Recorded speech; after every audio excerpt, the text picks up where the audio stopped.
What if I tell you that I have the secret to the best method to stitch or sew your crinoline? Maybe you know how to stitch down your crinoline, but definitely not like this. Just look at that edge. Look at how the crinoline formed the edge. Look at that beautiful, well finished hem for this flounce. Yes, maybe you have a method you use already to do this, but trust me, it's definitely not this way, and you will want to know how I did this. Hi creatives, I am Dima and you're welcome to this beautiful and well educating sewing tutorial. Here I have my flounce and it is made with satin while I placed net or two on top of it. Yes, I cut the same shape of the flounce. I've already started making this, but I thought to myself, why not show my beautiful family, my lovely community, how this is done? So here I have joined the flounce together and I'm just placing the crinoline in a way that the edge here I'm touching is touching exactly the seam used to join the flounce together. Does it make sense? Now it means that this stitch that I'm using right now to stitch down the crinoline on this flounce must not land on that particular spot, you know, of the seam that joins the flounce together, if that makes sense. So you have to place your crinoline in a way that the tip, the edge rather, will be touching the seam line that joins the flounce together. That is what I mean. Your aim should be that the edge of the crinoline will be touching the seam line that joins this flounce together. You use the same method for flay fabrics, provided it has a fabric and a lining, if this makes sense. Okay, when you are done with it, you can see here I've turned it inside out and you can already see the beauty of the crinoline. Now this is how to apply your crinoline. Yes, and when you stitch, don't drag it, don't like stretch it, just allow it to gradually flow as you stitch. Don't stretch your crinoline. You can see me turning it inside out and you can see how the hem of this beautiful flounce is forming. Now, this is how to get your crinoline to form exactly this way. Maybe you already know how to stitch down your crinoline, but definitely not like this, trust me. But if it is like this, then I give you a thumbs up because this is surely the best way to stitch down crinoline where you have a fabric and a lining. Okay, so after turning it inside out, I'll just go ahead and iron it in place and then serge where should be serged. Yes, you can see the tip of the crinoline here. I had to angle it out so that it will not get to the tip of this flounce.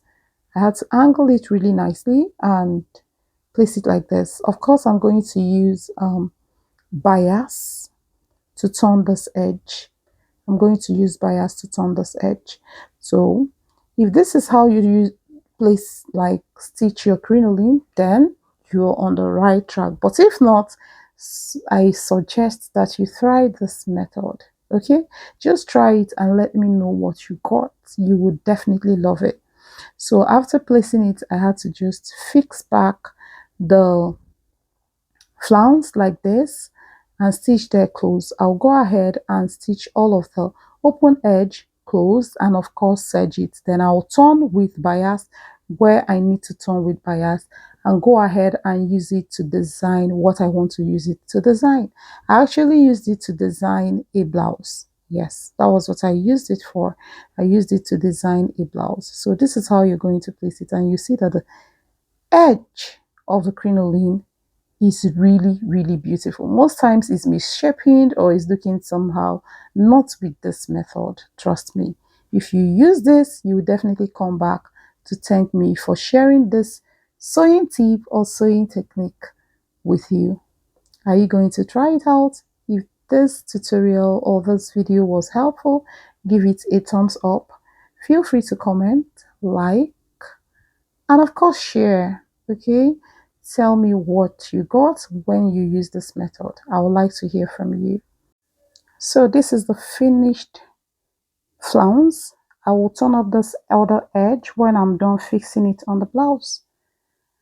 So here is the blouse that I'll be using it to design. So by the time I finish making the spirals I want to make on the blouse, I will finish up the second part of this. I just had to go ahead and draw where I want this to be and fix it. If you want to see a video of how I did that, I will put the link in the description box so that you can look at it, because I have a video like this. I did not show how the crinoline was attached to the flounce, so that is why I also deemed it fit to upload this video or to make this video where I attach, because in that very video I you know, showed how I did everything concerning the design of the spiral flounce, aside that part of fixing the crinoline. Yes, so if you want to watch that video of how this flounce was attached, then or is attached, then I'll put it in the description. Yes, I'll put it there. Just check the link and you see it right there. That is the link to the spiral flounce structured detail. Okay, thanks for watching, guys.